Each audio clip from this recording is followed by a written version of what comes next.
जय गुरु जी। गुरु जी के चरणों में प्रणाम और आई हुई संगत का बहुत बहुत स्वागत। आज बहुत दिनों से ये सत्संग की बात चल रही थी, लेकिन जो समय गुरु जी ने निर्धारित किया हुआ था उसी समय पर ये सत्संग होना था। कभी कुछ प्रॉब्लम और मन में एक गिल्ट था कि भी सत्संग नहीं कर पा रही हूँ। और आज कुछ ऐसे संजोग बने कि मैं आप सब लोगों के सम्मुख गुरु जी की कृपा से गुरु जी का सत्संग शेयर करने जा रही हूँ। सत्संग यानी कि सत्य का संग। जब हम गुरु जी की कृपा के बारे में बात करते हैं तो वो गुरु जी की महिमा होती है, और गुरु जी की महिमा सुनने वाले का, सुनाने वाले का, दोनों का कल्याण है। और आज गुरु जी ये कृपा हम सब पर बरसा रहे हैं कि सत्संग के माध्यम से मेरा कल्याण, आप सबका कल्याण होने वाला है। और मुझे कुछ नहीं मालूम, ना मैंने डिसाइड किया कि मुझे क्या बोलना है और क्या करना है। आज जो गुरु जी बुलवाएंगे वो सत्संग होगा। आज गाना नहीं होगा, सिर्फ और सिर्फ सत्संग होगा। क्योंकि जब मैं गाना गाती हूँ तो उसमें आधा ध्यान मेरा गाने की तरफ होता है और सत्संग छूट जाते हैं कई, जो मैं आपको बताना चाहती हूँ कि गुरुजी ने इतनी कृपा हम सब पर, मेरे परिवार पर, मेरे रिश्तेदारों पर, मेरे फ्रेंड्स पर, जो गुरुजी के पास आए भी नहीं हैं और गुरुजी ने उनको हमारे थ्रू जुड़वाया और गुरुजी ने उनको भी ब्लेस किया। तो ये नहीं है कि गुरुजी ने वो गुरुजी के पास नहीं आए या उन्होंने गुरुजी को नहीं देखा तो वो ब्लेस नहीं हो पाए। वो सभी उतने ही इक्वली ब्लेस्ड हुए। और कई संगत जिनको मैंने जोड़ा गुरुजी से, गुरुजी की कृपा से, और वो मुझसे भी ज़्यादा गुरुजी के साथ कनेक्ट हो गए। और आज मैं उनसे बहुत कुछ सीखती हूँ कि वो कितना गुरुजी को मानते हैं, कितनी श्रद्धा है उनके अंदर गुरुजी के प्रति। तो ये सब गुरुजी की महिमा है और गुरुजी ही अपने से अपने भक्त को जोड़ते हैं। और उन्होंने चुना होता है कि किसको जोड़ना है, किसको नहीं जोड़ना है। कईयों को हम लेकर गए गुरुजी के दरबार, और जब गुरुजी फिजिकल फॉर्म में थे तब भी हम उनको बोलते रहे कि चलो चलो चलो, लेकिन उनके नसीब में नहीं था, नहीं जा पाए। और उसके बाद जब वो गए भी गुरुजी के दरबार में तो कुछ नहीं हासिल हुआ। तो ये सब अपने कर्माज हैं, अपनी अपनी जर्नी है, और गुरुजी का भी उसमें रोल है कि वो किसको जोड़ना चाहते हैं, किसको नहीं जोड़ना चाहते, या कब उनके ऊपर कृपा बरसानी है, कब उनमें वो उतनी पात्रता आई है कि वो गुरुजी से जुड़ पाएँ। ये सब गुरुजी पर है और हम उन्हीं पर छोड़ देते हैं, उन्हीं से विनती करते हैं कि वो सब पर अपनी कृपा बरसाएं जो जो उनकी शरण में आ रहा है। और गुरुजी तो बोलते हैं कि जो भी उस मंदिर में आ जाता है और शिवलिंग के बाहर से भी उस औरा से निकल जाता है तो वो भी ब्लेस हो जाता है। मैं थोड़ी नर्वस हो जाती हूँ जब कैमरा मेरे सामने आता है, क्योंकि गाते समय तो हमारी आंखें बंद होती हैं, लेकिन इस समय जब अपने आप को देख के बोलना तो बड़ा अजीब सा लगता है। तो इसलिए मैं थोड़ा अवॉइड करती हूँ ऐसा सत्संग। मैं शुरू करूँगी जब मैं गुरुजी से मिली उस सत्संग से, क्योंकि वो घड़ियाँ हम नहीं भूल पाते हैं कि हम गुरुजी से कैसे मिले। मैं गुड़गांव शिफ्ट हुई तो मैंने एक पार्लर जाना शुरू किया, और नूतन आंटी के पार्लर में हम लोग जाते थे। नूतन आंटी हमेशा अपने गुरुजी के बारे में, उनकी कृपा के बारे में सत्संग हमें सुनाते थे, लेकिन हम तब इतना गुरु के बारे में नहीं पता था। गुरु शब्द क्या है, गुरु की वैल्यू क्या होती है, नहीं पता था। तो हम ये भी इसलिए भी अवॉइड करते थे कि हम किसी और गुरु को मानते हैं तो हम कैसे मतलब कहीं और जा सकते हैं। और दूसरा ये था कि हम साईं बाबा, कृष्ण की पूजा करते थे, तो हम कैसे उन सबको छोड़कर, अपने जो रिचुअल्स उनको छोड़कर फिर किसी एक संत के पास चले जाएं। और बैक स्टोरी ये भी थी कि बहुत सारे जो थे एस्ट्रोलॉजर्स, बाबा, उन लोगों ने हमें किसी ना किसी तरीके से इतना लूट लिया था कि अब हमारे में वो हिम्मत नहीं थी कि हम किसी और की शरण में जाएं। तो आंटी वो 3 साल तक सत्संग सुनाते रहे। तो एक दिन ऐसे मेरे मन में आया कि क्यों ना हम गुरुजी की शरण में चलते हैं, उनके दर्शन कर लें गुरुजी के। वो इतना आंटी अपने गुरुजी के बारे में बताते हैं, तो लेकिन अंकल को कैसे मनाती, तो उन्होंने कहा कि मैंने गुरुजी अंकल को बोला कि हम ना नूतन के गुरुजी के पास चले, आज जैसे मेरा बर्थडे है वैसे मनाने देना। इन्होंने बोला कि भी तू अपना प्रॉमिस तोड़ रही है, तो आज चलूँगा, आज के बाद कभी नहीं जाऊँगा। और ऐसे करके हम लोग उस दिन हमने प्लान किया कि हम शाम को गुरुजी के पास चलेंगे।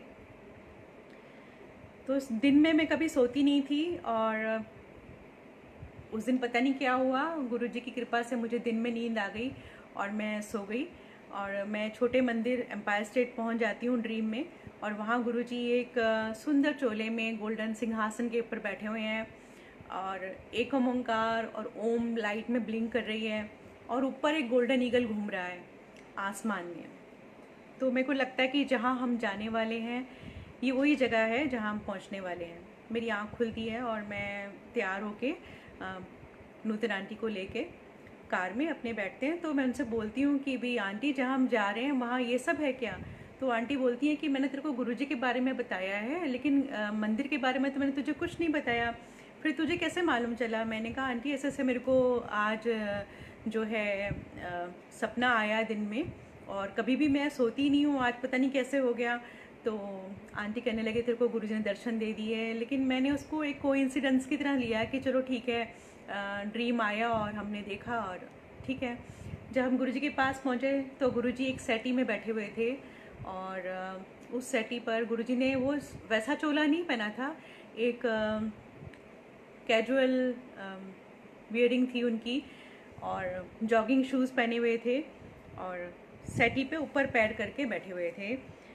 तो उन्होंने ऐसे देखा और पूछने लगे कौन है? तो नूतन आंटी बोलने की मेरी फ्रेंड हैगी। तो गुरुजी कहते कच्ची पक्की? तो उन्होंने बोला पक्की।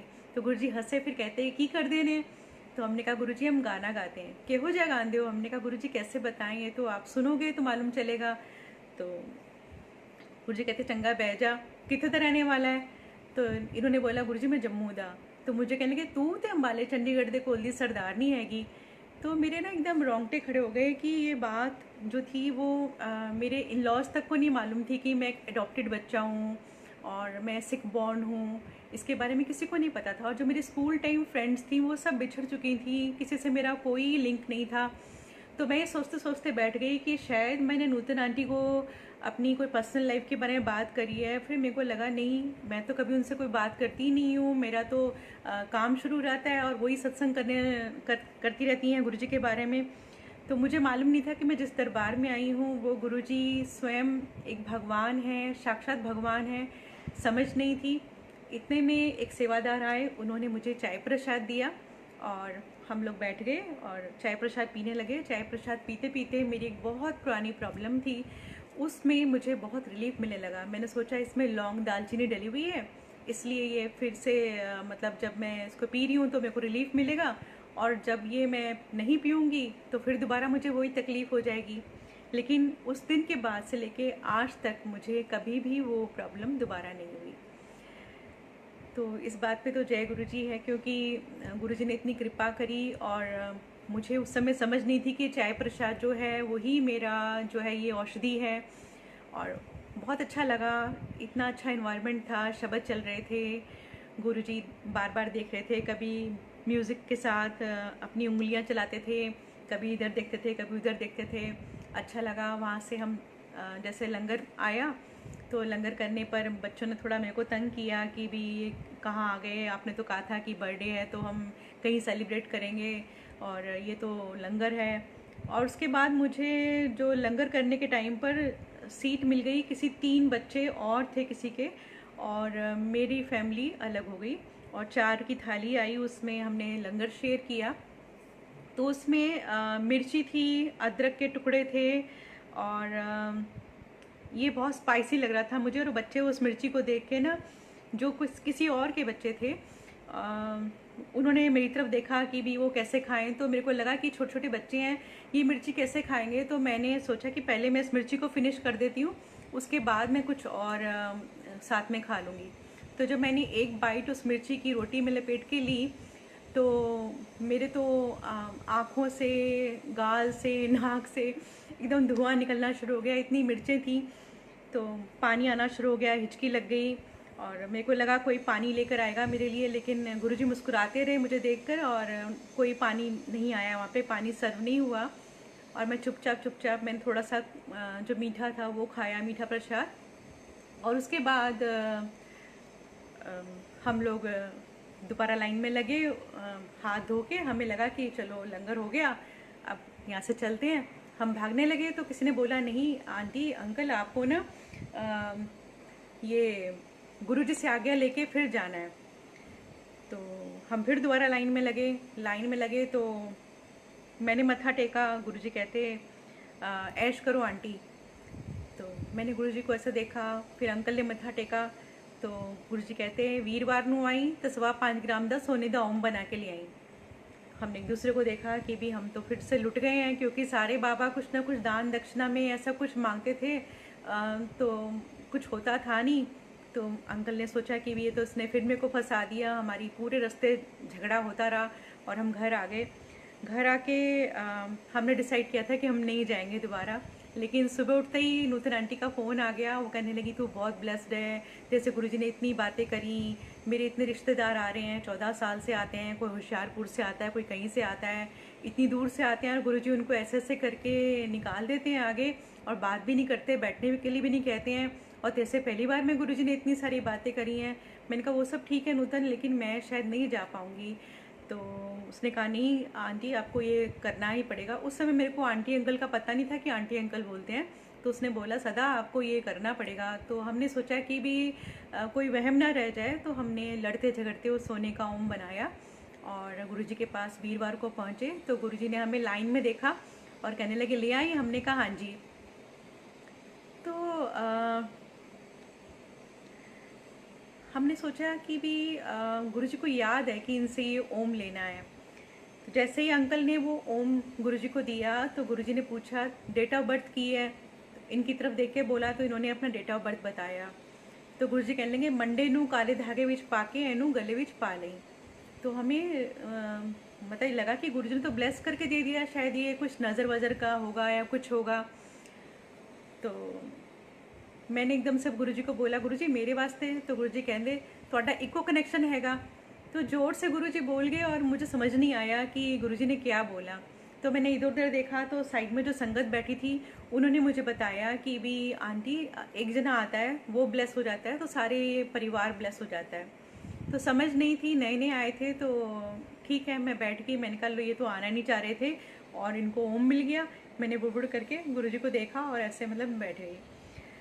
उसके बाद अच्छा लगा। हमने सोचा कि गुरुजी वॉइस नहीं आ रही है, वॉइस आ रही है कि नहीं आ रही है। अच्छा किसी किसी के एरिया में नेटवर्क की प्रॉब्लम होगी तो उसको क्लियर नहीं आएगी और कुछ लोग लिख रहे हैं कि क्लियर आ रही है। क्लियर आ रही है वॉइस। मैं कंटिन्यू करूं? आ रही है, ठीक है। तो ये मेरी फ़र्स्ट मीटिंग थी गुरुजी के साथ और गुरुजी ने इस तरीके से हमें स्टार्टिंग में ब्लेस किया। उसके बाद हम लोग जाते रहे गुरुजी के पास। अच्छा लगता था, शब्द चलते थे, लंगर मिलता था, बच्चे भी शांति से 3-4 घंटे बैठते थे। दूसरी तीसरी बार में गुरुजी कहते फिर टब्बर ले आई हैं। तो मेरे को लगा गुरुजी टब्बर कहते हाँ टब्बर। तो जोशी अंकल खड़े थे, उन्होंने बोला आंटी आप बच्चे मत लेके आया करो, आप और अंकल आया करो तो बच्चों को घर छोड़ के आया करो, उनको घर बैठे ब्लेसिंग होती है। तो मैंने सोचा कि भी मैं वैसे ही शोज़ में जाती हूँ तो मैं रात को लेट आती हूँ और मेरे बच्चे बहुत इग्नोर होते हैं। अब गुरुजी भी मतलब बच्चों को लाने के लिए मना कर रहे हैं। तो उस समय बच्चे थे 10th-12th में और छोटा वाला 5 साल का। तो मुझे लगा कि भी मैं बच्चों को बहुत इग्नोर करूँगी। फिर मैंने कहा चलो कोई बात नहीं, यहाँ हमें अच्छा लगता है, थोड़ी देर हम बच्चों को छोड़ के देखते हैं। तो मैं आने लगी गुरुजी के पास, बहुत अच्छा लगने लगा और पता नहीं था कि जिसकी हम सोच रहे थे कि बच्चों को कौन देखेगा, देखने वाले और पालनहारी तो हमारे सामने ही बैठे थे जिनको पल पल की खबर थी। और ये सब गुरुजी ने हमें प्रूव भी करके दिखाया कि वो हर चीज़ जानते हैं। वो मैं आगे आपको सत्संग सुनाऊंगी। फिर एक दिन गुरुजी कहने लगे चलो आज थोड़ा गाना सुनते हैं। तो हमने कहा गुरुजी हम बाजा तो लेके नहीं आए हैं। तो गुरुजी कहने लगे बाजा कित्थे है? अंकल बोले घर कित्थे है? गुड़गांव। तो गुड़गांव केड़ा पाकिस्तान है? जा चक के लिया बाजा, आंटी नू इत्थे छड़ जा। और गुरुजी ने मेरे को सिंहासन के राइट साइड बिठा लिया और अंकल चले गए। थोड़ा अंकल उनको लग रहा था कि जहाँ भी हम जाते हैं तो वहाँ पर हर जगह पर यही होता है कि भी हमारे लिए गाओ, भजन गाओ, हम तुम्हारा नाम हो जाएगा, ये हो जाएगा। तो हम सबके लिए गाते रहे इतने सालों तक और कुछ हुआ नहीं और मतलब बेवकूफ़ से बन गए हम लोग, ठगे से गए। तो अंकल को लग रहा था कि शायद अब यहाँ पर भी वही सब होने वाला है। तो अंकल मेरे को देखते हुए चले गए और 15 मिनट में RD सिटी घर था हमारा उस समय, रेंट पे थे हम लोग। वहाँ के सेकंड फ्लोर पर चढ़कर बाजा लेकर और डायरीज़ लेकर सब आ गए 15 मिनट में। और मैं वहाँ बैठ के यही सोच रही थी कि मैं गुरुजी को क्या सुनाऊंगी, गुरुजी क्या सुनेंगे मेरे से। मेरे को तो भजन आते नहीं है, 1-2 भजन आते हैं, तो मैं गुरुजी को क्या सुनाऊंगी। और अंकल नहीं आए तो क्या करेंगे, अंकल तो बड़े गुस्से में गए हैं। और डायरीज़ लेके आएंगे कि नहीं आएंगे, क्योंकि मेरे को तो गाने इतने अच्छे से याद नहीं हैं जो अगर गुरुजी ने कोई फरमाइश कर दी तो। इतनी देर में देखा कि 15 मिनट में अंकल आ गए हैं। ये भी एक सत्संग ही है क्योंकि उस समय मेट्रो कंस्ट्रक्शन हो रही थी, तो 1.5 घंटा हमें एम्पायर स्टेट पहुंचने में लगता था एक साइड से, और वापस आने में भी उतना ही टाइम लगता था। तो अंकल 15 मिनट में कैसे पहुंचे ये समझ नहीं आई आज तक। तो गुरुजी ने इशारा करके पूछा ले आए? हमने कहा हाँ जी। तो गुरुजी कहते हैं कि अभी रुक जाओ, जब मैं कहूँगा तब निकालना बाजा। हम चुपचाप बैठ गए। उसके बाद गुरुजी ने इशारा किया कि अब बाजा लेकर आओ। तो हमने नोटिस किया कि काफ़ी संगत चली गई थी, कुछ संगत रह गई थी। तब गुरुजी ने हमें बोला कि बाजा लेकर आओ। तो अंकल बाजा लेकर आए। अंकल ने गज़ल सुनाई गुरुजी को। तो मैंने सर ढक के शब्द सुनाया गुरुजी को, प्रभ डोरी हाथ तुम्हारे। मेरे को लगा यहाँ शब्द चलते हैं तो मैं शब्द सुनाऊंगी, गुरुजी खुश होंगे। तो मैंने कहा गुरुजी मैं भजन सुनाऊं नेक्स्ट जब बारी आई तो गुरुजी कहते मैं शब्द भजन सुन सुन के बोर हो गया, तू मैनू कोई लता दा गाना सुना चंगा जया, ओल्ड जया। तो अब मैं थोड़ी नर्वस हो गई कि मैं गुरुजी को क्या सुनाऊं इस दरबार में, लता जी का ऐसा कौन सा गाना सुनाऊं, कोई ऐसा तो सुना नहीं सकती। तो मैंने इंडेक्स देखा तो उसमें तुम ही मेरे मंदिर तुम ही मेरी पूजा मेरे को दिखाई दिया और मैंने वो गुरुजी को सुनाया। तो गुरुजी को बहुत पसंद आया। गुरुजी ने मतलब एक वो निगाहे करम होता है ना, जिसमें समझ आता है कि गुरुजी खुश हो रहे हैं। तो मुझे महसूस हुआ कि गुरुजी को पसंद आया वो। तो उसके बाद हमारी ये जर्नी गुरुजी के साथ चलती रही कि गुरुजी हमें बुलाते रहे। और हम सोच रहे थे हम उन्हें गाना सुना रहे हैं, लेकिन हम बेवकूफ़ थे। वो तो हम पर कृपा कर रहे थे, वो हमारा कल्याण कर रहे थे। उन्हें कोई कमी नहीं थी कि वो किसी को भी बोलते वो हाज़िरी देने के लिए आ जाता, लेकिन वो हमारी ना समझी थी कि हम उन्हें सुना रहे हैं। लेकिन वो गुरुजी की कृपा थी कि उन्होंने हम पर मेहर करी और हमें इस काबिल बनाया कि हम उनके चरणों में बैठ के हाज़िरी लगा सकें। फिर उसके बाद क्या हुआ कि अंकल को इतनी नहीं आ रही थी कि मतलब वो अभी थोड़ा उलझन में थे कि ये कैसे गुरु हैं कैसे नहीं हैं। लेकिन मैं गुरुजी के साथ थोड़ा सा मतलब जुड़ने लगी थी, मेरे को विश्वास सा हो रहा था। तो अभी हम लोग एक दिन लाइन में लगे हुए थे तो एक अंकल मुझे बोलने लगे कि मैं आपको सत्संग सुनाता हूँ। मैंने सोचा शायद ये कोई प्रवचन वगैरह करेंगे या कोई कथा सुनाएंगे। फिर मैंने सोचा ये लाइन में खड़े खड़े क्या कथा सुनाएंगे। कहने लगे कि मैं डॉक्टर हूँ और मैं एम्स में डॉक्टर हूँ और मैं थायराइड का डॉक्टर हूँ और मुझे अस्थमा है, लेकिन मैं दवाई नहीं खाता हूँ और मैं गुरुजी का लंगर खाता हूँ और ठीक हो जाता हूँ।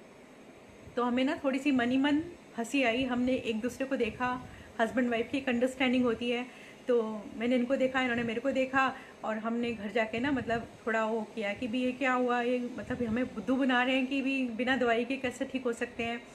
हमें समझ नहीं थी। और नूतन ने जो हमें सत्संग सुनाए थे आंटी ने, तो वो भी हमने अनसुने कर दिए थे, कभी उस पर इतना गौर नहीं किया था, तो समझ नहीं थी।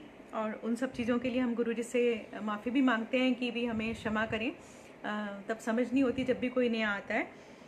उसके बाद गुरुजी ने, जैसे होता है ना कि प्रत्यक्ष को प्रमाण की ज़रूरत नहीं होती है, बहुत सारी ऐसी लीलाएं करी हमारे साथ कि मेरे को तो सोचने पे मजबूर होना पड़ा कि गुरुजी कुछ ना कुछ मतलब ऐसा शक्ति है कि जो, लेकिन अंकल समझ नहीं पा रहे थे।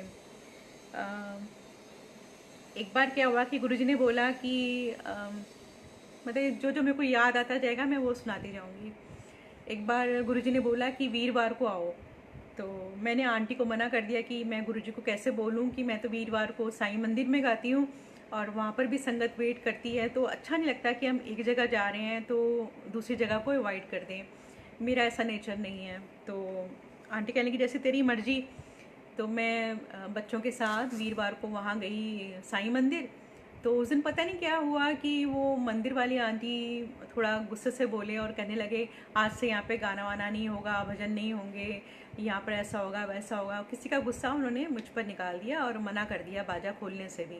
तो बड़ा इंसल्टिंग सा लगा, बच्चों का बड़ा दिल टूटा क्योंकि वहाँ पालकी निकलती थी बाबा की, मैं बाबा के साथ बहुत अटैच थी और एक बॉन्डिंग सी थी मेरी बाबा के साथ, तो बहुत दिल टूटा।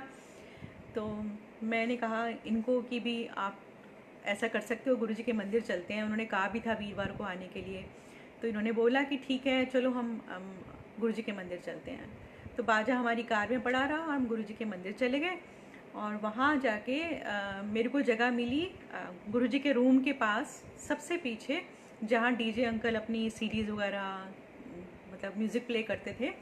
और वो बहुत स्ट्रिक्ट थे कि उनकी कबर्ड के साथ कोई टच भी ना हो जाए और मतलब ऐसे। और अंकल को कहीं जगह मिली, बच्चे कहीं बैठ गए और मैं इतना रोई उस दिन, इतना रोई कि मेरे को समझ नहीं आ रही थी कि मैं क्या करूं। तो मेरे मन में ये विचार आ रहा था कि भी हम बचपन से दुर्गा माता की पूजा करते हैं, कृष्ण की करते हैं, शिव जी की करते हैं, साईं बाबा से भी प्रेम हुआ। अब मतलब हम गुरुजी के पास आ गए, जब गुरुजी भी मना कर देंगे तो हम क्या करेंगे? और क्या हम पूरी ज़िंदगी ऐसे ही भटकते रहेंगे कि भी कभी ये भगवान कभी वो भगवान? और ये क्वेश्चन मेरे दिमाग में चल रहे हैं और मैं रो रही हूँ। फिर एकदम से एक भजन चलता था, गुरु मेरी पूजा गुरु गोविंद, वो चला। तो मुझे एकदम उसमें बांसुरी का एक पीस बजता है, उससे मेरे को थोड़ा सा मतलब सुकून सा मिलता है। और मैं सोचती हूँ गुरुजी क्या सोचेंगे कि मतलब मेरे दरबार में बैठ के मतलब ऐसे रो रही है, और बहुत ऑड फील हो रहा होगा। जब मैंने ऐसे देखा, सब अपनी धुन में मस्त थे, सब अपनी मेडिटेशन में थे, कोई मेरी तरफ नहीं देख रहा था, सिर्फ डीजे अंकल मेरे को गुस्से से देख रहे थे, शायद वो डिस्टर्ब हो रहे होंगे कि मेरे रोने से। तो मैंने गुरुजी के सिंहासन की तरफ देखा चुपके से, तो मेरे को वहाँ पर कृष्ण भगवान दिखाई दिए, काली मूर्ति, गोल्डन फ्लूट, गोल्डन आईज, इतने सुंदर भगवान। और ऐसा लग रहा था कि फ्लूट वहीं से बज रहा है जो शब्द में चल रहा है। तो मैंने सोचा कि शायद मतलब मेरा अभी जो दिमाग है वो ठीक नहीं है, और मैं बाबा के लिए साथ बहुत सेंटिमेंटल थे, मेरे सेंटिमेंट्स थे मेरे। तो मैं उन्हीं के बारे में सोच रही थी, और शायद ही क्या कोई थॉट प्रोसेस मेरा ऐसा हो गया है, मुझे समझ नहीं थी कि गुरुजी भगवान है। तो कई बार गुरुजी दिखाई दिए, कई बार कृष्ण भगवान, कई बार गुरुजी, फिर कृष्ण भगवान। तो मैंने सोचा यार ये कृष्ण भगवान दिख रहे हैं मुझे, कहीं बाबा दिखते तो कितना अच्छा लगता है, क्योंकि मैं तो बाबा के लिए रो रही हूँ। और वही हुआ कि मुझे वहाँ गुरुजी बाबा में कन्वर्ट हुए, और वही गोल्डन मुकुट, पत्थर की मार्बल की मूर्ति, और बाबा वहाँ पर मेरे को दिखाई दिए। तब भी समझ नहीं आई, और मैंने लंगर किया। उसके बाद हाथ धो के जब गुरु जी से आज्ञा मांगने आई, तो गुरु जी कहते फिर हो गए दर्शन। तो मैं समझ नहीं पाई कि गुरु जी उन्हीं दर्शन की बात कर रहे हैं, या पता नहीं गुरु जी ने एक पर्दा डाला हुआ था कि हमारी बुद्धि जो है ना वो काम ही ना करे।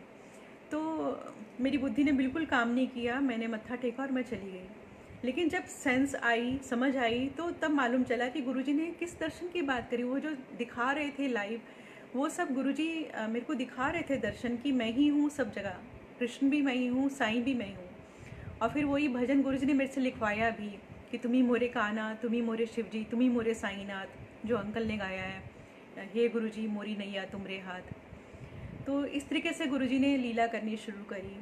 उसके बाद क्या हुआ कि एक बार मैं बच्चों के लिए लंगर बना के घर में मूंग की दाल बनाकर घर पर आ गई, और मैंने सोचा कि जल्दी जल्दी पहुंचो गुरुजी के पास, लेट नहीं होना चाहिए, क्योंकि सबने ये समझाया हुआ था कि गुरुजी के सिंहासन पर बैठने से पहले हमें वहाँ पहुंचना चाहिए। गुरुजी के जैसे जैसे टीचर क्लास में आए उससे पहले स्टूडेंट को पहुंचना चाहिए, ऐसे हमें पहुंचना चाहिए। तो मैं जल्दी से काम ख़त्म करके अपना गुरुजी के पास पहुंची। वहाँ लंगर में देखा तो बहुत सारी चीज़ें थी उस दिन, तो मेरा ध्यान जो था वो बच्चों की तरफ चला गया। मेरे को लगा कि मैं बच्चों के लिए तो ऐसे ही खाना बना कर आ गई हूँ और यहाँ मैं इतना अच्छा लंगर खा रही हूँ। तो ये बात मैंने किसी को बताई नहीं थी, ना शेयर की थी कि मतलब मैं क्या सोच रही हूँ।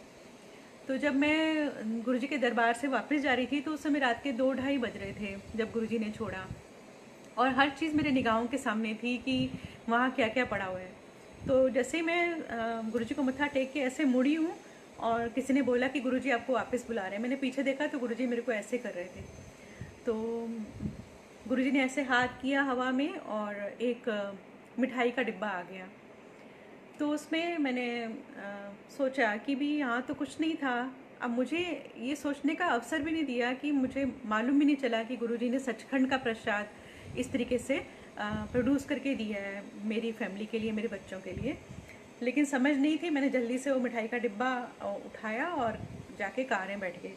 कार में बैठते बैठते मेरे को ये समझ आई कि मतलब ये जो डिब्बा है इसमें जो है ये हैवीनेस होती जा रही है। इसमें 1 kg से 2 kg, 2 kg से 3 kg, 3 kg से 4 kg, ऐसे करते करते मतलब वो महसूस होने लगा मुझे। तो मैंने अंकल को बोला कि भी इस मिठाई के डिब्बे में क्या हो सकता है कि जो ये इतना हैवी हो रहा है। ये गुरुजी के हम सत्संग सुनते हैं तो भी कहीं इसमें कुछ वो लीला हो रही है। तो अंकल कहते हैं कि शायद गुरुजी को मालूम चल गया है कि हमें नोटों की ज़रूरत है, तो उसमें नोट आ रहे होंगे। तो मैंने सोचा कि भी तुम्हें तो हमेशा ऐसे ही सपने आते रहते हैं, और हमारी लड़ाई शुरू हो गई। और ऐसे करते करते हम घर पहुंच गए। घर पहुंचे तो जैसे ही बच्चों ने दरवाज़ा खोला तो उसमें बच्चों ने बोला, मम्मा आपके अंदर से गुरुजी की खुशबू आ रही है। तो जब हम गुरुजी को छूते थे तो गुरुजी के हाथों से इतनी खुशबू आती थी, इतनी फ्रेगनेंस आती थी कि वो 3-3, 4-4 दिन तक हमें आती रहती थी। कितना भी हम हाथ धो लें, कितना भी कुछ कर लें, वो फ्रेगनेंस हमें आती रहती थी। तो तब समझ नहीं थी, हम सोचते थे गुरुजी कोई बहुत महंगा वाला परफ्यूम लगाते हैं। तो वो एक डिवाइन फ्रेगरेंस थी, वो आज भी आती है। हम कभी किसी मुसीबत में होते हैं या कोई सुनसान जंगल में भी होते हैं, कहीं हॉस्पिटल में होते हैं जहाँ फिनाइल्स की फ्रेगरेंस होती है, तो वहाँ पर भी मतलब गुरुजी की फ्रेगरेंस आती है। तो वो फ्रेगरेंस आने लगी तो मैंने जल्दी से उस डिब्बे को खोला डाइनिंग टेबल पर रख कर, और देखा तो उसमें बेसन के लड्डू थे। और वो बेसन के लड्डू वैसे उससे पहले उसके बाद तक मैंने आज तक नहीं खाए हैं। वो 1-1.5 महीने तक फ्रेश रहे और हमने और बच्चों ने खूब खाए, खूब खाए। लेकिन किसी ने ये नहीं बताया था कि उसको स्टोर करके रखना है क्या है, क्योंकि शायद वो उसकी आज्ञा नहीं होगी। तो गुरुजी ने इस तरीके से कृपा बरसाई और वो लड्डू सचखंड का प्रसाद हमें दिया, और गुरुजी ने इस तरीके से ब्लेस किया। मैं ये जो कमेंट्स आ रहे हैं इनको मैं हटाना चाहती हूँ कि मेरे को ना दिखें, उससे डिस्ट्रैक्शन हो रही है। इसको हटा दूँ यहाँ से आगे से? हाँ, कर हटा दीजिए। हाँ।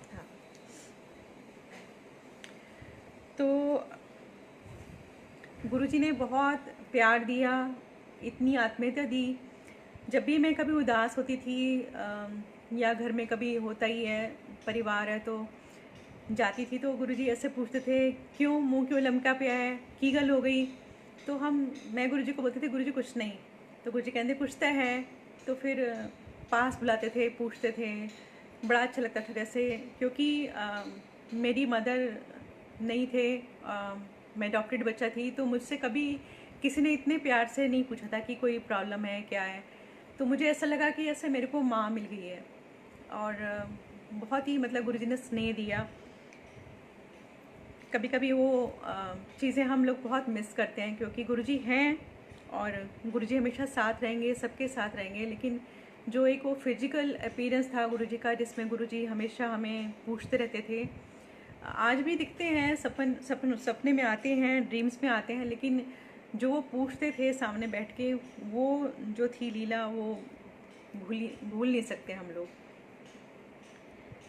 फिर गुरुजी ने ऐसे ही हमेशा सुनते रहते थे गुरुजी कुछ ना कुछ। कभी अंकल से एक गज़ल की फरमाइश करते रहते थे, वो मतलब हमेशा ही करते थे उस गज़ल की फरमाइश। तो मैं सोचती थी कि भाई गुरुजी हमेशा इस गज़ल की फरमाइश क्यों करते हैं। तो वो गज़ल थी, 10 नी शराब दिए बोतले कमीनिए, मैं तेनू पीना वा कि तू मैनू पीनी वे। तो एक दिन क्या हुआ कि अंकल गज़ल गा रहे थे वो वाली, तो गुरुजी कहने लगे ਇਹਦੇ ਨਾਲ ਤੁਹਾਡਾ भी ट्रीटमेंट हो रहा है। तब मुझे समझ में आई कि वो गज़ल सुनने के हिसाब से अंकल का तो ट्रीटमेंट कर ही रहे हैं गुरुजी। 5-6 लोग और थे जो कि जिनको एडिक्शन थी अल्कोहल की, उनका भी गुरुजी उस समय ट्रीटमेंट कर रहे थे वो गज़ल सुनकर। तब मुझे समझ में आई कि बार बार गुरुजी क्यों ये गज़ल सुन रहे हैं, क्योंकि जब गुरु कोई काम करते हैं, वो जैसे कई बार कोई गाना डबल लगाते थे गुरुजी, उससे कई संगत को दोबारा नचवाते थे, तो गुरुजी की लीला वही समझ सकते हैं कि वो किस समय किसका क्या कल्याण कर रहे हैं। तो हमें इतना दिमाग भी नहीं लगाना था, लेकिन फिर भी कई बार सोच आ जाती है कि गुरुजी बार बार एक ही गज़ल की क्यों फरमाइश कर रहे हैं। तो मालूम चला कि भी ये इसलिए कर रहे हैं कि भी वो ट्रीटमेंट गुरुजी कर रहे थे सबका। फिर क्या हुआ कि ऐसे ही चलता रहा और गुरुजी कृपा बरसाते रहे। कई बार बोलते थे गुरुजी की बाजा कर लो, नोट नहीं छापने, बाजा कर लो, कैसेटा नहीं हिट करानी है। तो उस समय कैसेट का ज़माना तो था नहीं, तो सीडीज़ आ गई थी। लेकिन आप देखिए कि जो जो गुरुजी ने बोला वो सब आज सिद्ध हो रहा है, जो जो गुरुजी ने बोला। फिर एक दिन बैठे हुए थे हम लोग गुरुजी के पास, दीवार से एकदम टेक लगा के बैठे थे हम लोग, गुरुजी सिंहासन पर थे। गुरुजी वहीं से बोले, क्यों मुँह लमका के बैठे हो दोनों। तो हम ना घुटने घुटने चल के गुरुजी के पास पहुंच गए। तो अंकल कहने लगे कि गुरुजी मेरे को 25 साल हो गए और मेरा नाम नहीं हुआ। तो गुरुजी कहते मेरे को तो हो नहीं आया ना, हाल रुक जा 1.5-2 साल। अंकल ने मेरी तरफ देखा, कहते हैं अभी 1.5-2 साल मतलब अभी और रुकना पड़ेगा। तो चुप हो गए। उसके बाद जब बाजा निकाला, गाए, संगत ने ताली बजाई, तो गुरुजी खुश हुए।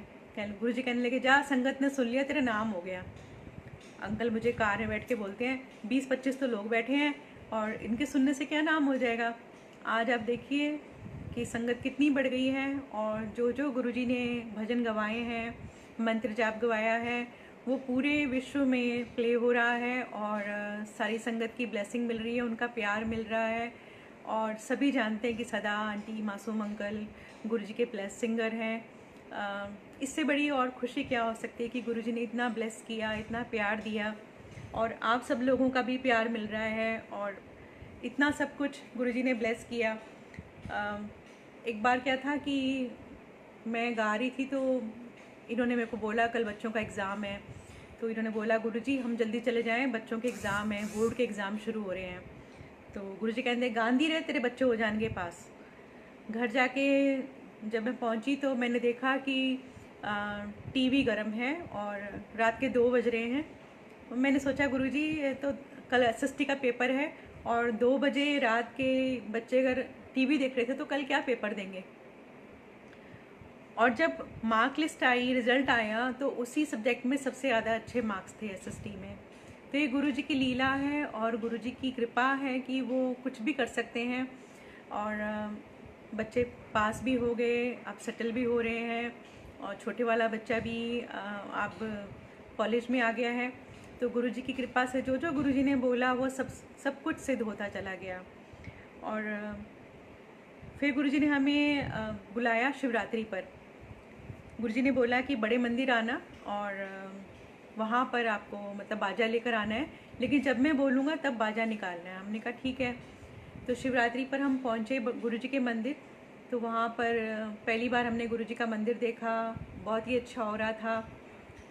हल्की हल्की बारिश हो रही थी। फरवरी का महीना था, 12 फरवरी थी शायद उस साल। और हमने बाजा पार्किंग में छोड़ दिया था कार के अंदर और अंदर चले गए। काफ़ी देर हो गई, गुरुजी ने हमें गाने के लिए कहा ही नहीं। तो अंकल ना बहुत थका हुआ फील कर रहे थे कि अब 1 बज रहा है, रात का 12-1 बज रहे हैं और अब मैं क्या गाऊंगा, गुरुजी तो बुला ही नहीं रहे हैं। तो इतने में गुरुजी ने कहा कि भी बाजा लेकर आओ। फिर बाजा लेकर आए और अंकल कुछ सोच रहे थे कि भी पता नहीं गुरुजी सुन रहे हैं कि नहीं सुन रहे, क्योंकि जब अंकल गाने लगे तो मुरली मनोहर जोशी जी वो गुरुजी की चरण सेवा कर रहे थे। तो अंकल ने सोचा कि पता नहीं गुरुजी सुन रहे हैं कि नहीं सुन रहे। मैं घर में होता तो मैं शिवरात्रि किसी और तरीके से मनाता। तो गुरुजी ने एकदम से इनकी तरफ देखा और कहने लगे कल जाके 2 बियर ला ली, तेरी शुगर नॉर्मल करती है। तो मैंने सोचा गुरुजी कैसे गुरुजी हैं, ये मंदिर में बैठकर और बियर की बात कर रहे हैं। और मुझे नहीं पता था कि जो अंकल की मन में चल रहा है वो गुरुजी आंसर कर रहे हैं। तो जब हम कार में बैठे तो अंकल कहने लगे यार गुरुजी तो माइंड रीड कर लेते हैं, मैं ये सोच रहा था और गुरुजी ने ऐसा जवाब दे दिया। तो मैंने कहा तुम मंदिर में बैठ के ये सब सोचते हो और गुरुजी भी ऐसे गुरुजी हैं कि मंदिर में बैठ के ऐसी बातें कर रहे हैं। तो मुझे नहीं मालूम था कि वो अंकल का ट्रीटमेंट है किसी चीज़ का, जो गुरुजी ने उस दिन उनको बोला और गुरुजी ने उनको ब्लेस किया उस चीज़ के लिए। और वो चीज़ हमें बाद में समझ में आती है जब गुरुजी की लीला हो जाती है। वो कई सत्संग ऐसे होते हैं जो तब समझ में नहीं आते हैं लेकिन बाद में आते हैं। और ये इस तरीके से गुरुजी ने कृपा करी। फिर उसके बाद गुरुजी ने बैसाखी पर हमें बड़े मंदिर बुलाया। उस दिन उससे पहले मैं गुरुजी के सामने मेरे को कभी भी माइक नहीं मिला था और सिर्फ हम नीचे बैठ के ऐसे गुरुजी के पास बैठ के गाते थे बाजा लेके, हम दोनों हस्बैंड वाइफ। और उस दिन मेरे को माइक मिला तो गुरुजी ने मेरे को बोला लता का गाना सुना, कोई उल्ट जा। मैंने लग जा गले सुना दिया और एक वो गाया था कोठे ते आम आइया टप्पे। तो जब माइक पर आवाज़ गई दूर दूर तक गूंजी तो सबने तालियां बजाई तो गुरुजी बड़े खुश हुए। मैंने गुरुजी को पूछा मैं गुरुजी अब कब आऊँ? तो गुरुजी कहते जा तेनू इसके बाद दर्दा नहीं होनी, तेनू ब्लेस किता ही। तो मैंने सोचा मैंने तो गुरुजी को बताया ही नहीं था कि मेरी तबीयत ख़राब रहती है, मेरे को अर्थराइटिस स्टार्ट हो गया है, माइग्रेन है। और मैंने कभी गुरुजी को नहीं बताया कि मैं अपनी प्रॉब्लम शेयर नहीं करती थी। तो फिर मेरे को लगा कि गुरुजी को कैसे मालूम चल गया कि मेरे को दर्दें होती हैं, पेन होती हैं। जब मैं गुरुजी के पास जाती थी वहाँ पे एसी हाई होता था सर्दियों में और मेरे को शॉल में भी इतनी शिवरिंग होती थी और पूरी बॉडी में पेन शुरू हो जाती थी। लेकिन जिस दिन से गुरुजी ने मेरे को ये बोला उस दिन के बाद से मुझे कभी भी कोई पेन नहीं हुई। और मेरे को लगता था कि शायद उस समय यकीन नहीं हुआ था कि भी गुरुजी के सिर्फ कह देने से ये पेन्स थोड़ा ना चली जाएंगी। मैं सोचती थी मैं राजमा खा रही हूँ शायद मेरे को दोबारा दर्द हो जाएगी, मैं एसी में जा रही हूँ मेरे को दर्द हो जाएगी। लेकिन उसके बाद मुझे कभी भी वो पेन दोबारा नहीं हुई। तो ऐसे ही गुरुजी ने कृपा करी, बहुत मेहर बरसाई। और फिर उसके बाद गुरुजी ने ना एक दिन अंकल को बोला कि भी आप ना नया बाजा लेकर आओ और बाल छोटे करा के आना। अब अंकल के ना बाल बहुत बड़े बड़े होते थे, जैसे जाकिर हुसैन के हैं वैसे करली हेयर्स बड़े बड़े, आपने वीडियो में भी देखे होंगे। तो वो अंकल का हेयर स्टाइल था और अंकल उसमें बड़े खुश रहते थे, लेकिन मुझे ज़्यादा पसंद नहीं था। मैं जब भी उनके साथ कहीं भी जाती थी तो लोग पास से गुजरते समय ये बोलते थे वाह ताज वाह ताज। तो मुझे लगता था कि इनकी अपनी पहचान क्या है, इनकी अपनी पहचान भी तो कुछ होनी चाहिए। मासूम ठाकुर लगना चाहिए, वाह ताज नहीं लगना चाहिए। तो ये मेरी सोच थी, लेकिन मैंने इनको कभी कहा नहीं कि अपना हेयर स्टाइल चेंज करो या कुछ। जैसे गुरुजी ने इनको बोला तो इनको लगा कि शायद मैंने गुरुजी को बोला है। तो कहते तेरे को तूने गुरुजी को बोला होगा कि भी बाल कटवाने के लिए। मैंने कहा मैं तो आपके साथ जाती हूँ, आपके साथ आती हूँ, ना मेरे पास गुरुजी का कोई फ़ोन नंबर है ना कुछ है, तो मैं कब गुरुजी को बोलूँगी कि भी इनके बाल कटवा दो। तो कहते कि ना चलो बाल तो मैं कटवा दूँगा लेकिन बाजा कैसे आएगा, बाजा जो हमें चाहिए होता है वो 40-45 हज़ार से कम का आएगा नहीं। और गुरुजी को शायद पता है कि नहीं है कि मेरे पास काम नहीं है 3-4 महीने से। मार्च का महीना था और बच्चों की न्यू एडमिशन्स थी, क्लासेस न्यू थी, ड्रेसेस, बुक्स, तो और काम 3 महीने से हम लोग खाली बैठे हुए थे। तो मैंने इनको बोला कि भी आप बाल कटवा लो, बाजे का फिर देखेंगे। बाल कटवा के आए, शीशे के आगे खड़े हुए और खूब मेरे पर गुस्सा हुए उसके बाद मैंने कहा चलो गुरुजी के पास चलेंगे, जब गुरुजी से बात हो जाएगी तो फिर हम कह देंगे कि दोबारा इसको ग्रो कर लो हेयर्स को। तो जैसे ही हम वहाँ एम्पायर स्टेट पहुँचे तो बाहर संगत मिली और उन्होंने अंकल को बोला कि अंकल आप तो 10 इयर्स यंग लग रहे हो। तो अंकल को थोड़ा अच्छा लगा। फिर अंदर गए तो गुरुजी ने देखा, सारी संगत ने देखा, तो गुरुजी ने ऐसे इनको देखा और फिर मेरी तरफ देख के कहने लगे, गुरुजी आंटी तेरा बंदा बनाता जेंटलमैन, इस तो पहले डंगर सी। तो सारे हंसने लगे, सारी जितनी संगत बैठी थी। तो अंकल को अच्छा लगा कि भी गुरुजी खुश हो गए हैं और ये हेयर स्टाइल मेरे पर सूट कर रहा है, और उन्होंने एक्सेप्ट कर लिया। उसके बाद उन्होंने वो हेयर स्टाइल चेंज नहीं करा। आज जब भी कभी वो बाल थोड़े से बड़े हो जाते हैं तो उनको खुद अटपटा लगता है और जल्दी से जाके उसको कट करा के आते हैं। तो ये गुरुजी का ही वो था कि भी नहीं तो अंकल कभी भी इस चीज़ के लिए राज़ी नहीं होते, नहीं तो बाल दोबारा बढ़ा लेते। फिर गुरुजी ने पूछा कि भी नवा बाजा नहीं लाए? तो हमने कहा गुरुजी हमारे पास काम नहीं है, वो आंधा रहेगा काम बथेरा, तुम नया बाजा लेकर आओ। तो बाजा लाने की हिम्मत ही नहीं हुई हमारे पास। फिर दोबारा गए, गुरुजी ने फिर कहा कि नवा बाजा नहीं लाया? हमने कहा नहीं गुरुजी नहीं आया। फिर गुरुजी कहते कि नवा बाजा, तीसरी बार फिर गुरुजी ने मेरे को डांटा। गुरुजी ने जैसे कहते हैं ना कि भी अपनी लड़की को बोलते हैं, बहू को कुछ नहीं बोलते हैं, ऐसे गुरुजी ने मेरे को डांटा। गुरुजी कहते एनू समझा दें कि गुरु कोई 3 बार बात बोलता है वो करनी हुक्म होता है। तो फिर मैंने नूतन को फ़ोन करके बताया कि नूतन आंटी ऐसे से गुरुजी बार बार नए बाजे की ज़िद कर रहे हैं, तो क्या करना है? वो कहते हैं कि कुछ भी करके नया बाजा लेके आ जाओ, पता नहीं क्या है जो गुरुजी को नज़र आ रहा है आपको नज़र नहीं आ रहा, और आप वो करो। तो मैंने कहा ठीक है। तो मैंने इनको बोला कि हम पुराना बाजा जो देकर नया बाजा ले लेते हैं और इसकी किश्त बांध लेंगे उसको बोल के बाजे वाले को। तो हमने बाजे वाले को फ़ोन किया, उनको बोला भैया कि ऐसे ऐसे हमारे गुरुजी हैं और उन्होंने हमें नया बाजा लाने के लिए बोला है, तो आप हमें हमारा पुराना बाजा ले लो और नया बाजा दे दो। तो उन्होंने बोला कि गुरु की आज्ञा हुई है, तो आपका जो नया बाजा है, पुराना बाजा जो है वो भी बहुत अच्छा है और वो किसी बच्चे के काम आ जाएगा, और आप उस बाजे को भी रखो और नया बाजा 500 रुपये दे के ले जाओ, फिर देते रहना पैसे। जब गुरुजी की आज्ञा हुई है तो आप बाजा ले जाओ। वो गुरुजी को नहीं जानते थे, लेकिन पता नहीं वो गुरुजी का हुक्म या गुरुजी की लीला से वो बाजा हमारे पास आ गया। अब बाजा आ गया तो कोई ना कोई मेहमान हमारे घर आता था, उसके साथ उसके बच्चे होते थे, परिवार होता था पूरा। तो जब हम बोलते थे कि हम गुरुजी के पास जा रहे हैं तो वो सब तैयार हो जाते थे कि हम भी चलते हैं गुरुजी के पास।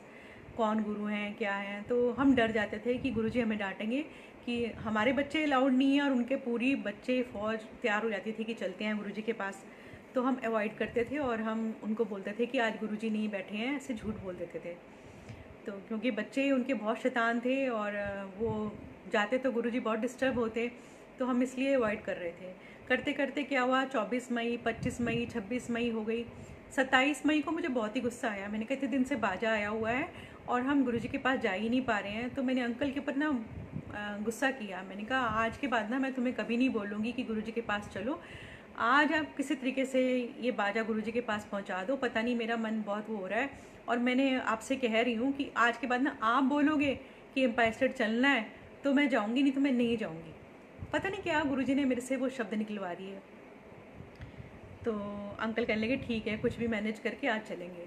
शाम को हम पहुँचे गुरुजी के पास। तो उस दिन गुरुजी बहुत थोड़ा सा मतलब जैसे कुछ अजीब से मूड में थे, और उन्होंने जो जो बातें करी उस समय के लिए वो आज सारी सिद्ध हो रही हैं कि समय ख़राब आ रहा है। और गुरुजी ने बोला कि हुन में टूट जाना है, और सबको यहाँ पर इस दरबार में मिलेगा, लेकिन अपने अपने कर्मों के हिसाब से मिलेगा। जैसे जैसे कर्म करोगे, किसी का 1 दिन में कल्याण है, किसी का 2 दिन में, किसी का 2 साल में, किसी को 20 साल भी लग सकते हैं।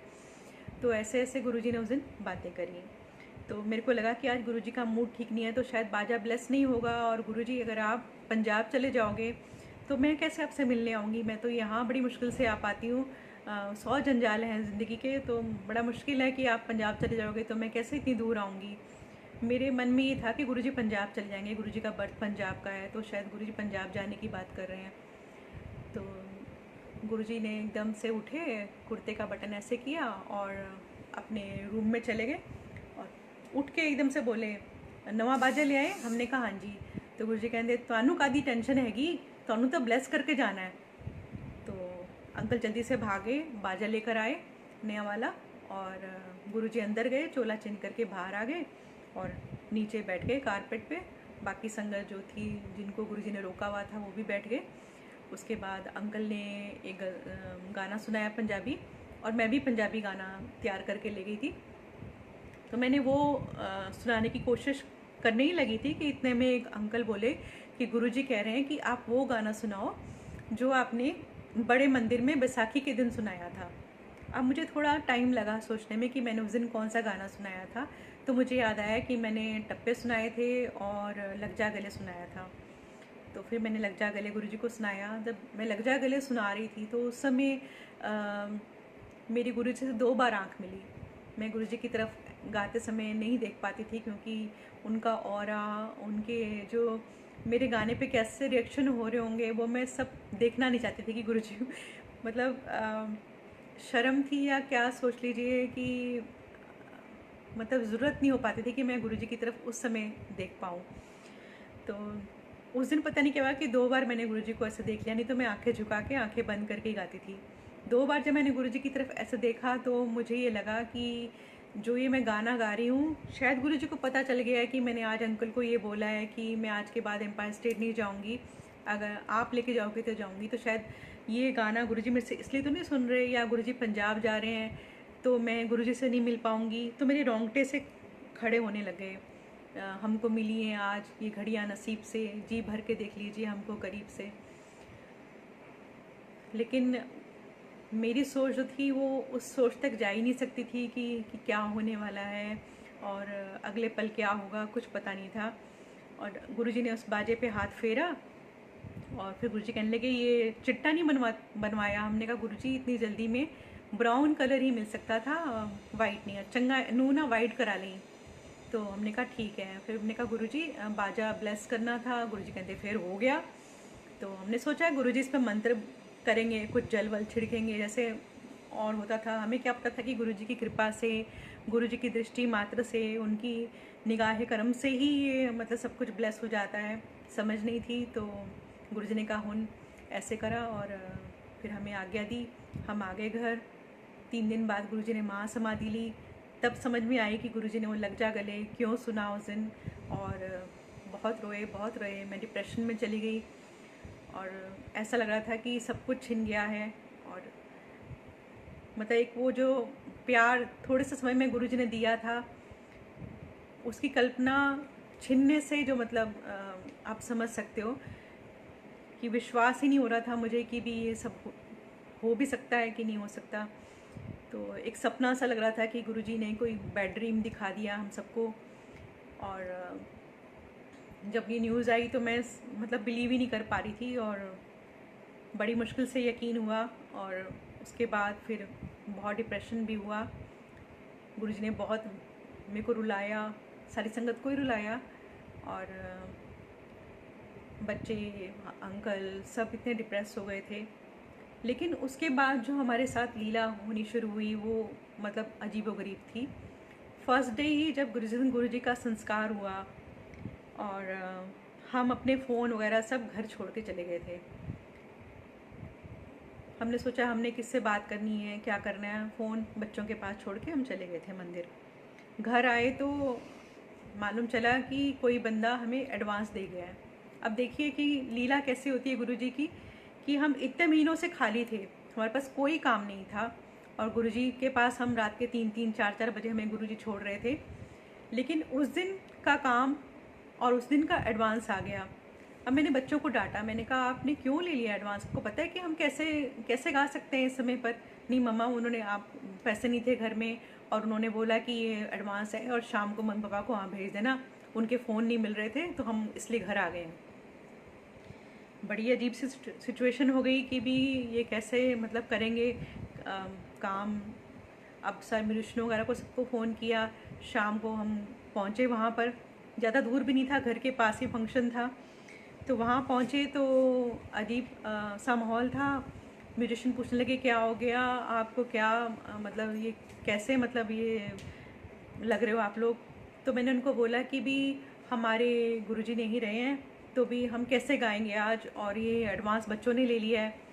तो उन्होंने बोला कि भी कोई नहीं, आप थोड़ा सा रिलैक्स करो, 5-10 मिनट अपनी आंखें बंद करके बैठो। तो उधर से पार्टी वाले लोग आए, उन्होंने बोला कि भी आप सिंगर्स हैं, आपको ना हमने अपनी रिक्वेस्ट लिस्ट भेज रहे हैं, तो ये आपने गाना है। अब पहला ही गाना कौन सा उन्होंने हमें दिया, चल रही सजनी अब क्या सोचे, कजरा ना कह जाए रोते रोते। और सारे सैड सॉन्ग जो गुरुजी सुनते थे मेरे से, और वही सारे सॉन्ग मेरे से सुने, लग जा गले भी और सब भी। और इधर मैं रोऊँ स्टेज पे, उधर वो पार्टी के लोग रोए, जिनके घर में खुशी का फंक्शन था। और मतलब गुरुजी ने एक तरह से मेरी रोज़ी भी भेज दी मेरे को, और मेरे को रुलाया भी स्टेज पर। ये ऐसे हैं मेरे गुरुजी। और उसके बाद फिर मतलब गुरुजी ने बहुत सारी लीलाएं करी। मतलब मैं विश्वास नहीं हो रहा था मुझे कि गुरुजी चले गए हैं। तो मैं अपने आप से एक लड़ाई लड़ रही थी। और गुरुजी का एक स्वरूप था मेरे पास, वो हमने रखा हुआ था अपने ड्राइंग रूम में, और उसके आगे बैठ के हम 41 डेज़ मेडिटेशन करते थे। तब हमारे पास कोई शब्द, सीडीज़, ये सब नहीं होता था। तो हम लोग क्या करते थे कि बड़े मंदिर जाते थे, वहाँ पर सुखमनी साहब का पाठ होता था डेली, तो वहाँ जाते थे। तो एक दिन क्या हुआ कि मैं बाथरूम में फिसल गई, और मेरे को लगा कि मैं आज मंदिर नहीं जा पाऊँगी। तो मैंने अंकल को बोला कि भी आप लोगों ने जाना है बड़े मंदिर तो चले जाना, मैं जा नहीं पाऊँगी, मैं बैठ भी नहीं पाऊँगी, मेरे टांग में लग गई है। तो उन्होंने बोला जब तू नहीं जाएगी तो फिर हम भी नहीं जाएंगे। तो मैंने कहा कि फिर हम शाम को ना कड़ा प्रसाद बनाएंगे गुरुजी के लिए, और घर में ही भोग लगाएंगे उनको। और कुछ वो सीडी वगैरह नहीं है, चलो पीटीसी पंजाबी में शब्द लगाते हैं। तो मैं शब्द लगा के गुरुजी के सामने बैठ गई, और ये सब लोग वॉक करने चले गए, बच्चे खेलने चले गए और अंकल वॉक करने चले गए। जब ये लोग आए वापस तो ये कहने लगे मेरे से कि तूने कड़ा प्रसाद बनाया है। मैंने कहा नहीं। तो कहते खुशबू तो आ रही है। तो मैंने कहा नहीं, किसी और ने बनाया होगा मोहल्ले में। तो उसके बाद फिर बच्चे आए, मम्मा कड़ा प्रसाद बनाया आपने? मैंने कहा नहीं, मैंने तो नहीं बनाया। तो एक्चुअली गुरुजी मुझे याद दिला रहे थे कि तूने कड़ा प्रसाद का भोग बोला था सुबह, लेकिन बनाया नहीं। तो ये बच्चे कहने लगे नीचे तो सुबह जब हम आए हैं सीढ़ियों में, तो वहाँ पर एग्स की या बड़ी गंदी सी स्मेल आ रही है। ये हमारे घर में जहाँ पर आप बैठे हो गुरुजी के सामने, वहीं पर आ रही है हलवे का खुशबू। तो मुझे एकदम से याद आया, हमने जल्दी से हलवा प्रसाद बनाया, कड़ा प्रसाद, और गुरुजी को भोग लगाया। तो समझ आने लगी कि गुरुजी किस तरीके से अपनी प्रेजेंस दिखा रहे हैं, और एक तरीके से हमें कोई डायरेक्शन दे रहे हैं। फिर एक दिन क्या था कि मैं गुरुजी के पास बैठ के बहुत ही रो रही थी। और मुझे लग रहा था कि मतलब गुरुजी, मतलब ये एकदम से अचानक कैसे हो गया, कुछ तो आप हिंट देते, कुछ हमें वो करते। तो जब मैं रो रही थी तो बीच वाला मेरा बेटा है, उसने मेरे को बताया, मम्मा आप देखो कितना रो रहे हो, गुरुजी को परेशान कर रहे हो। तो मैंने कहा फिर क्या करूं बेटा, मेरे पास कोई और चारा नहीं है। तो उसने कहा कि देखो आप कैलेंडर में देखो, वो गुरुजी ने अपने हाथ से ब्लेसिंग ऑलवेज का कैलेंडर दे रखा था। उसको तब हमने फ्रेम नहीं कराया था, तो वो लगा हुआ था ड्राइंग रूम में। उसमें से गुरुजी के आँख में से ड्रॉप आना शुरू हो गया। तो मैंने कहा ये कैसे हो गया? मैंने कहा तूने तो नहीं लगा दिया कि मेरे को चुप कराने के लिए? कहता नहीं देखो। तो उसने ऐसे ही यहाँ से गुरुजी की आई साफ़ करी, वहाँ से ड्रॉप गुरुजी के फिर और आने लग गए। तो इस तरीके से मेरे को लगा कि गुरुजी मेरा को रोते हुए नहीं देख पा रहे हैं, तो उन्होंने खुद भी रोना शुरू करा है। तो मैं चुप हो गई। थोड़ी देर में देखती हूँ कि गुरुजी के स्वरूप में यहाँ पर ऐसे पल्स जो है वो चलने लग गई है। तो मेरे को लगा कि ये कैसे हो सकता है कि गुरुजी की पल्स चल रही है। तो मैंने राणा को बोला, मैंने कहा राणा देखियो ज़रा, ये इसमें गुरुजी की पल्स तेरे को भी चलती हुई दिखाई दे रही है? कहता हाँ मम्मा, ये तो पल्स चल रही है गुरुजी की, इसका मतलब गुरुजी हैं। तो मैंने कहा हाँ गुरुजी हैं। तो फिर हमने कहा ये हम किसी को शेयर करें कि नहीं करें? तो उसने बोला नहीं मम्मा चुप रहो, सब लोग पहले ही आपको पागल पागल बोलते रहते हैं, तो रहने दो, किसी को मत बताओ। अगले दिन हम लोग मंदिर गए, तो वहाँ मालूम चला कि भी सेम टाइम पर किसी और आंटी को भी सेम फीलिंग हुई कि गुरुजी की स्वरूप में वो पल्स चल रही है। तब तो हम पिक ही बोलते थे, स्वरूप अब बोलना शुरू करा हम लोगों ने, क्योंकि समझ नहीं थी। और इतना हमने गुरुजी को भोलेपन से चाहा, कोई इतनी बनावटीपना नहीं था। तो हमने गुरुजी के उस पिक में जैसे देखा, वैसे ही वो आंटी ने भी मेरे को ये सेम बताया कि भी आंटी ऐसे सुनो, कल रात को, कल शाम को ऐसे ऐसे गुरुजी की स्वरूप में ना ये एक पल्स चल रही थी। तो मैंने कहा हाँ आंटी, मैंने भी सेम नोटिस करा। और मेरे बेटे ने कहती, मेरे बेटे ने और मैं ही थे घर पे तब। और इस तरीके से गुरुजी ने प्रूव करना शुरू करा हमें कि मतलब हम लोग इतना रो रहे हैं और गुरुजी को ये सोच रहे हैं कि गुरुजी चले गए हैं, लेकिन गुरुजी हैं। और ये गुरुजी ने हमें प्रेजेंस महसूस करानी शुरू करी। फिर उसके बाद क्या हुआ कि रात के 2-2, 3-3 बजे मैं उठ जाती, मुझे नींद नहीं आती। तो अंकल को लगा कि शायद ये अभी डिप्रेशन में है, तो इसलिए इसको नींद का ऐसा हो रहा है। तो मेरे को लगता था कि ऐसे कोई वॉशरूम में गया है, कोई आया है, मेरे बेड पे बैठे हैं। फिर मेरे को फ्रेगनेंस से लगता था कि गुरुजी हैं। तो मैं अंकल को बोलती थी कि गुरुजी आए हैं, देखो बेड पे बैठे हैं, गद्दा देखो नीचे हो गया है, अभी देखो वॉशरूम गए हैं, दरवाज़ा खुला है अपने आप। अंकल कहते तू पागल हो गई है, तेरे को ये सब हो गया है, तो इतना क्यों डीप चली जाती है किसी भी चीज़ में। मैंने कहा आपको नहीं महसूस हो रहा तो मैं क्या करूं, लेकिन गुरुजी हैं यहाँ पर। तो किसी को भी बिलीव नहीं हो रहा था। तो मैं गुरुजी को ये बोलती थी कि गुरुजी प्लीज़ सबको दर्शन दो, सबको बताओ कि आप यहीं पर हो, आप कहीं नहीं गए हो। और धीरे धीरे धीरे धीरे गुरुजी ने मेरे को उस डिप्रेशन में से निकाला, जो गुरुजी का मेरे को वियोग हो रहा था। तो इस तरीके से गुरुजी ने कृपा बरसाई। और एक दिन क्या हुआ कि हम आरडी सिटी से अपना घर छोड़कर दूसरे घर पर आ गए थे। तो वहाँ पर ये हो रहा था कि मुझे कोई लेडी बैठी हुई दिखाई दी सोफ़े पर रात को। तो मैंने इनको बोला कि वो गुरुजी नहीं थे, कोई और थी। और गुरुजी होते तो मुझे उनसे भय नहीं लगता, गुरुजी जब मुझे दिखते हैं तो मेरे को भय नहीं लगता, वो कोई और थी। ये मुझे कहते कि ऐसे कैसे हो सकता है, तेरे को मतलब बहुत बहुत ही ज़्यादा कुछ हो गया है, तू अपना कुछ ट्रीटमेंट करा, कुछ ये कर वो कर। मैंने कहा नहीं, कोई ट्रीटमेंट की ज़रूरत नहीं है, गुरुजी हैं। तो उस दिन शाम को अगले दिन हम लोग गए एक सत्संग में। वहाँ पर ऐसा ही सत्संग हुआ कुछ, उसमें उन्होंने बताया कि आप शिव पुराण पढ़ो। और उस आंटी को भी ऐसे ही कोई लेडी दिखती थी, तो वो शिव पुराण पढ़ने से ठीक हो गया। तो मैंने सोचा शिव पुराण कहाँ से मिलेगी। तो मैं नेक्स्ट डे मंदिर में सेवा थी मेरी, तो मैं वहाँ गई। तो गेस्ट रूम में ना एक लाल से कपड़े में ढकी हुई कोई किताब पड़ी हुई थी। तो मैंने सोचा ये क्या है, मैं सारा दिन उसको देखती रही कि इसमें क्या पड़ा होगा, क्या पड़ा होगा। मेरे को लगा शायद पता नहीं क्या चीज़ है, कोई जो इतने लाल कपड़े से सुंदर तरीके से सजा के रखी हुई है। तो जब मैं शाम को जाने लगी तो सिंगला आंटी ने मुझे बोला, आंटी ये आपके लिए मैंने मंगाई है। तो मैंने कहा ये क्या है आंटी। तो आंटी कहने लगी ये शिव पुराण है। अब देखिए मैंने किसी से कहा नहीं कि मुझे शिव पुराण चाहिए, मैंने किसी को बोला नहीं कि मुझे शिव पुराण चाहिए। मेरे मन में था कि शिव पुराण कहाँ से मिलेगी, और वो मुझे गुरुजी के बड़े मंदिर से सिंगला आंटी के हाथ से मिली। उनके मन में गुरुजी ने डाला कि भी ये सदा आंटी को चाहिए या देनी है। मतलब वो लीला गुरुजी करते हैं, इसलिए कहते हैं गुरुजी की मांगो नहीं, सिर्फ मानो।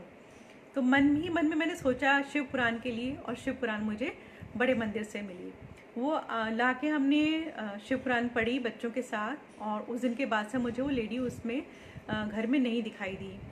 बाद में मेरे को मालूम चला कि वो जो मकान मालकिन जो थी वो आई मेरे घर पर। तो उनके मुंह से निकल गया कि जब ये मकान बन रहा था तो मेरी मम्मी यहाँ पर मेरे को दिखाई दी। तो मैंने उनको बोला कि मम्मी आपकी क्यों दिखाई दी, मम्मी यहाँ रहती नहीं थी क्या। कहती नहीं, मेरी मम्मी की डेथ तो काफ़ी दिन पहले हो गई थी और वो मेरे को यहाँ बालकनी में दिखाई दी थी। तो तब मैं समझ गई। फिर मैंने अंकल को बताया, मैंने कहा देखो आप कह रहे थे ना कि कोई नहीं है, तो उसकी मम्मी उसको दिखाई देती थी, तो वो भी मेरे को दिखाई दी है। और शिव पुराण पढ़ने के बाद से वो नहीं दिखाई दी। तो इस तरीके से गुरुजी किस किस चीज़ का कैसे कैसे कल्याण करते थे। उन आंटी का जो थी वहाँ पर शिव पुराण पढ़ने से उनको मोक्ष प्राप्त हुआ है, जो भी हुआ। और मैं उसके बारे में ज़्यादा सोचना भी नहीं चाहती हूँ। और इस तरीके से गुरुजी ने उनका कल्याण किया। ऐसे ही बहुत सारे सत्संग हैं महासमाधि के बाद, जो गुरुजी ने हमें हर पल ये महसूस कराया कि मैं तुम सब लोगों के साथ हूँ। और आज भी गुरुजी साथ हैं, जब भी कोई प्रॉब्लम होती है, कुछ भी है। बस ये है कि हमें थोड़ा सब्र रखना है, धीरज रखना है जैसा समय चल रहा है। क्योंकि गुरुजी बोलते हैं आज भी कि समय बड़ा माड़ा आने वाला है। और वो समय माड़ा, इससे माड़ा क्या आएगा। आप देख ही रहे हो कि बंदा बंदे से नहीं मिल रहा है, और सब चीज़ें बंद हैं, गुरुद्वारे, मंदिर, मस्जिद। तो सिर्फ जो गुरुजी ने कहा था ना कि मेरा तुम्हारे साथ कनेक्शन एक, वो कनेक्शन जोड़ने का टाइम है। वो गुरुजी के साथ अपना कनेक्शन जोड़ो और पल पल उनके पर विश्वास रखो। सत्संग बहुत सारे हैं, बहुत सारे हैं, खजाना है मेरे पास। और बहुत सारे सत्संग जो गुरुजी के फिजिकल फॉर्म में जब थे तब के भी रह जाते हैं, क्योंकि जो जो याद आता है वो ही हम सुना पाते हैं, या जो गुरुजी ने सुनाना है इस समय वो हम बोल पाते हैं। और इस तरीके से गुरुजी की जर्नी जो है, आप लोगों की भी गुरुजी के साथ बहुत सारे सत्संग हैं। मैं कोशिश कर रही हूँ कि मैं ये सारे सत्संग लिखूँ और एक बुक में इसको कन्वर्ट करूँ। गुरुजी कहते भी थे कि आप सबके साथ जो भी सत्संग होते हैं वो आप लिख के रखा करो, क्योंकि याद नहीं रहते हैं हमें। क्योंकि हम लोग बहुत सेल्फिश लोग हैं, इंसान हैं, कृपाएं भूल जाते हैं गुरु की, लेकिन वो भूलनी नहीं है, उनको याद रखना है, उनको शेयर करना है, कल्याण करना है। गुरुजी ने इन्हीं सत्संगों को सुन सुन के, लेकिन हाँ, भ्रमित मत करो किसी को अपने ऐसे सत्संग सुना के कि संगत कंफ्यूज हो जाए, या प्रवचन देने तरह तरह के, वो मत करो। मंत्र जाप के बारे में आपकी बहुत सारी क्वेरीज आती हैं मेरे पास, मेरा इनबॉक्स भरा रहता है, जिसमें आप लोग कंफ्यूज्ड हैं कि मंत्र जाप ये सही है कि नहीं है। एक बात याद रखो कि मंत्र कोई भी हो, अगर आपने उसको मन से किया है, आप वाल्मीकि जी का उदाहरण देखिए, उनको राम राम मंत्र दिया गया था, लेकिन वो डाकू थे, उनको नहीं याद रहा, उन्होंने मरा मरा किया, लेकिन वो भी सिद्ध हुआ, और वो डाकू से एक कितने बड़े सन्यासी बन गए, और उनका जगत में, इतिहास में नाम लिखा गया। तो ऐसे ही हमें गुरुजी ने मंत्र जाप दिया है, उसे करें, शब्द सुने और इसको सिद्ध करें, मन से करें। 5 मिनट। जो भी आपको संगत से पता चलता है उसके बारे में भ्रमित मत होएं, जो अच्छा आपको लगता है वो आप करते चले जाएं।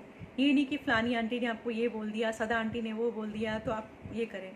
उसमें से जो अच्छा लगता है आपको वो ले लें, और जिसमें आपको कन्फ्यूज़न लगे उस चीज़ को छोड़ दें। अपने हमेशा मन को पॉजिटिव रखें। ज़िंदगी में बहुत सारी परेशानियाँ आती हैं, आती रहेंगी, क्योंकि ज़िंदगी एक सरल चीज़ नहीं है, वो एक जिगजैग है, उसमें से हमें निकलना ही पड़ेगा। कई बार लोग आपको नेगेटिव बोलेंगे, बहुत कुछ करेंगे, लेकिन आपको पॉजिटिव रहना है, अपने फ़र्ज़ पूरे करने हैं, अपनी सारी जो रिस्पॉन्सिबिलिटीज़ हैं उनको पूरा करना है। तो गुरुजी तभी खुश होते हैं जब, गुरुजी कहते भी थे कि अंकल आंटी का, आंटी अंकल का, और फिर वो अपने बच्चों का ध्यान रखें, उस परिवार पर मैं अपनी पूरी कृपा बरसाता हूँ। तो ऐसे ही आप लोग भी चलें और सबका ध्यान रखें, अपने माता पिता की सेवा करें, गुरुजी का नाम जपते रहें, और एक घर में अच्छा सा माहौल बना के रखें। गुरुजी की कृपा आप सब पर बहुत बहुत बरसती रहे। मैं फिर दोबारा आऊँगी, सत्संग जो मेरे रह गए हैं उनको मैं फिर शेयर करूँगी। और आज मैं एक बेटे की वजह से यहाँ पर आई हूँ, जिसका बहुत मन था, उसको मैं बर्थडे विश करना चाहती हूँ। अक्स, हैप्पी बर्थडे बेटा। और आपकी बहुत इच्छा थी, गुरुजी ने पूरी करी है, और मेरे को बहुत शर्मिंदा हूँ कि मैं बहुत दिनों बाद आई हूँ, क्योंकि मेरी थोड़ी आइज़ में प्रॉब्लम हो गई थी, अभी भी थोड़ी थोड़ी स्वेलिंग है, और इसलिए मैं सत्संग नहीं कर पाई थी इतने दिन तक। तो थैंक यू सो मच, गुरुजी का भी शुक्राना, गुरुजी का, कि मुझे सत्संग करने का मौका मिला। आप सब पर बहुत सारी ब्लेसिंग्स बनी रहें गुरुजी की, और आपका श्रद्धा विश्वास बना रहे, और ये बुरा दौर, बुरा समय जो है वो आप अपने घर परिवार में रह के सही से, प्यार से, मोहब्बत से और गुरुजी की कृपा से खुशी खुशी लंघ जाए। जय गुरुजी।